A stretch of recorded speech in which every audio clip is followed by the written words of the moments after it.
Hello everyone students, आप लोग देख रहे हैं स्मार्ट एजुकेशन चैनल और मैं इसमें तैयारी करवा रहा हूँ टेट सीटेट स्पेशल वीडियो जो आजकल दिए जा रहे हैं और ये आप लोगों के द्वारा बहुत अप्रिशिएट भी हो रहे हैं और बड़े इंपॉर्टेंट टॉपिक मैं आपके लिए लेके आया हूँ।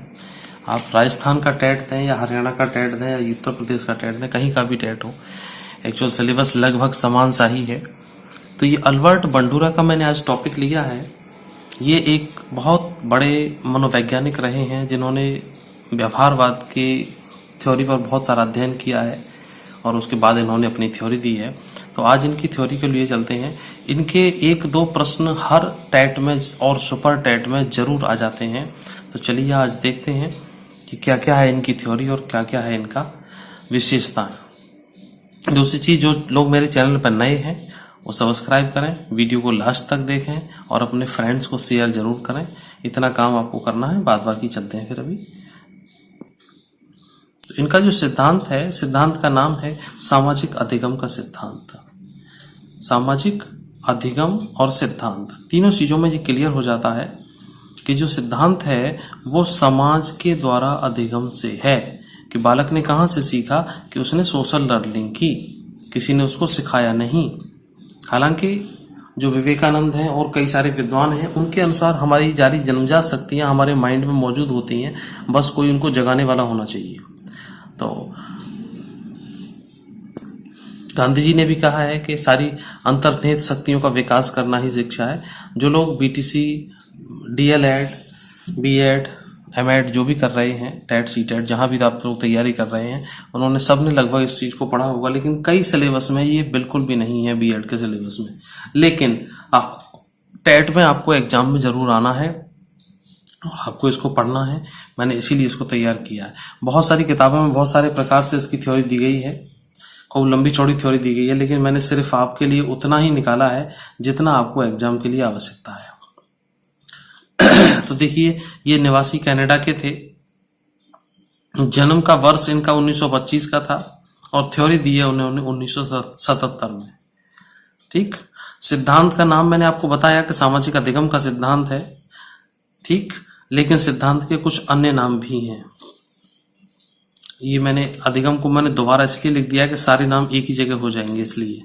प्रेक्षणात्मक अधिगम का सिद्धांत, अनुकरणीय अधिगम का सिद्धांत, अनुकरण या मॉडलिंग के सोपान, यह सिद्धांत।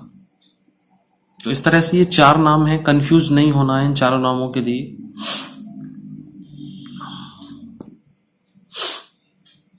मैं आपको फिर बता रहा हूं कि किताबों में बहुत कुछ मिलेगा, कंफ्यूज भी हो सकते हैं आप, लेकिन मैंने केवल कई जगह से निकालने के बाद जो मेन पॉइंट है बस उनको मैंने लिखा है ताकि आपके टेट सीटेट स्पेशली हो जाए। जो भी टीचिंग से संबंधित परीक्षाएं उन सब के लिए ये काम करेगा। तो बालक अनुकरण के द्वारा सीखता है, बालक नकल करता है, अनुकरण करता है। जैसे घर के बड़े लोग कुछ कर रहे हैं तो बालक भी वैसा ही कर लेता है। बालक जैसा टीवी में देख रहा है वैसा ही कर लेगा। बालक जैसा पिक्चर में देख रहा है फलाना हीरो इस तरह से चल रहा है या इस तरह से बाल रखे हुए हैं, तो वो भी उसी तरह से रखेगा। इसका लाइन का सीधा सा ये मतलब है कि बालक अनुकरण के द्वारा सीखता है। बालक जैसा देखता है वैसा ही सीखता है। कई बार बालक चुपचाप बैठा हुआ है, किसी चीज का ऑब्जर्वेशन कर रहा है, थोड़ी देर बाद उसी व्यवहार को रिपीट करने लग जाता है। ठीक है, इसे ही प्रतिमान अथवा मॉडलिंग कहते हैं। ठीक है, वैसे मॉडलिंग का मतलब आज के जमाने में उन चीजों से है जो छोटे पर्दे पे हैं या बड़े पर्दे पे हैं, उन चीजों के लिए। लेकिन जो प्रतिमान और मॉडल हुआ करता है वो उस बालक के लिए होता है। जैसे कभी कह दिया जाए कि वो बालक तो इस तरह से बाल रखता है या ऐसे चलता है या ऐसे बोलता है जैसे कोई एक फलाना हीरो हो। ठीक है, तो ये भी मॉडलिंग का है। तो इस तरह से इसको हम मॉडलिंग, प्रतिमान कहेंगे। तो कुल मिला के इन तीनों विशेषताओं के अंदर, तीनों पॉइंट के अंतर्गत क्या आया आपको कि बालक अनुकरण करके सीखता है। अनुकरण कहां से करता है? किसी न किसी समाज के व्यक्ति से। इसीलिए इस सिद्धांत का नाम सामाजिक अधिगम का सिद्धांत है। ठीक, आपको हमारा पढ़ाया हुआ अच्छा लग रहा है, आपको पसंद आ रहा है, तो आपके सामने स्मार्ट एजुकेशन खुला हुआ है।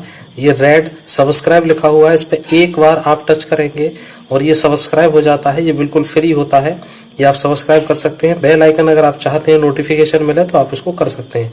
यहाँ से आप शेयर करें, यहाँ से आप लाइक करें, और जो भी आपको कोई प्रॉब्लम है वो आप इस कमेंट बॉक्स में यहाँ पर लिख दीजिए, आपको समाधान मिलेगा। Thank you. इनके प्रयोग जो हैं, एक डॉल है, उसको बेबो या बीबो, जो कुछ भी आपको किताबों में मिल जाएगा, कुल मिला के जो डॉल होती हैं, गुड्डे गुड़िया जैसे होते हैं, उस तरह से है। तो अलग अलग किताबें अलग अलग बताती हैं। तो इन डॉल से कुछ प्रयोग है इनका, आप अपनी डिटेल में देख सकते हैं। उन्होंने 10-10 बच्चों का ग्रुप बना के और उनको उनके साथ खेलने के लिए छोड़ा है। ये जीवित जोकर हैं। जोकर का मतलब जानते ही हैं आप लोग। तो जीवित का मतलब किसी बच्चे को जोकर बनाया है और उसके व्यवहार का निरीक्षण किया है। तो इसमें 10-10-10-10-30 बालक लिए हैं और उस डॉल के साथ प्रयोग है।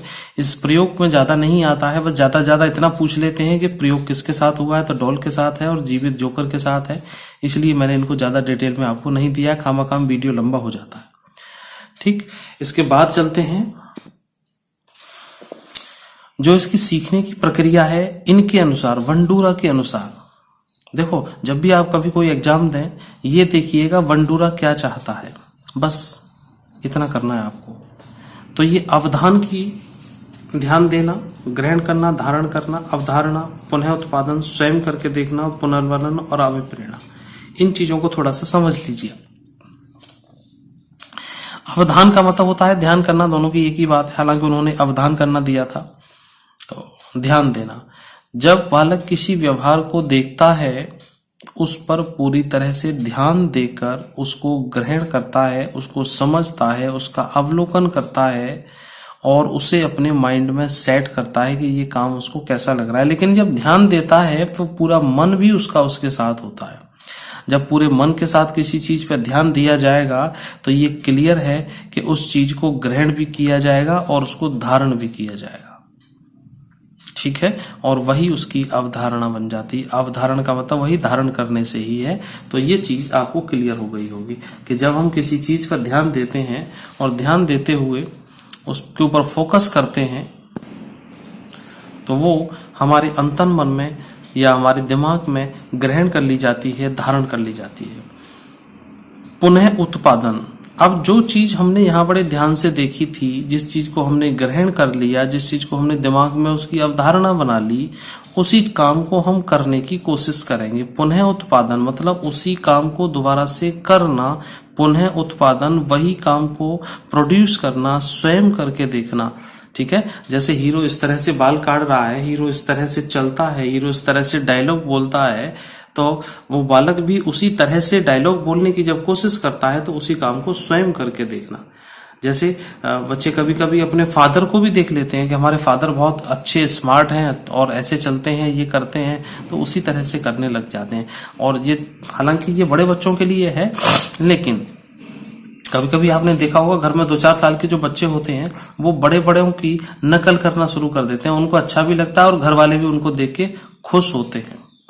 ठीक है, वही सेम प्रक्रिया यहाँ पे अपनाई जा रही है। पुनः उत्पादन, किसी बड़े के द्वारा किए गए व्यवहार को बालक स्वयं कर रहा है, और जब स्वयं कर रहा है तो घर में छोटे बालक का मैंने उदाहरण दिया, तो उसको देख के सभी लोग हंसने लग जाते हैं, ताली बजाने लग जाते हैं, बच्चे को कहते हैं कि बहुत अच्छा किया है, बहुत अच्छा किया है, दोबारा करके देखा, वही हो गया उसका पुनर्वलन। उसको रीइंफोर्समेंट किया जा रहा है, उसको अभिप्रेरित किया जा रहा है, उसको मोटिवेट किया जा रहा है, उसको दोबारा उसी काम को करने के लिए कहा जा रहा है। कभी कभी बालक किसी काम को करते करते हकलाता तुतलाता है, तब भी आप लोग क्या करते हैं, उसको मोटिवेट कर देते हैं, बोले बहुत अच्छा बोला तुमने, बहुत अच्छा, दोबारा बोल के बताओ। तो फिर क्या होगा, उसी बालक को पुनर्वलन मिल जाएगा, उसको मोटिवेशन मिल जाएगा और वही चीज उसकी एक आदत बन जाएगी।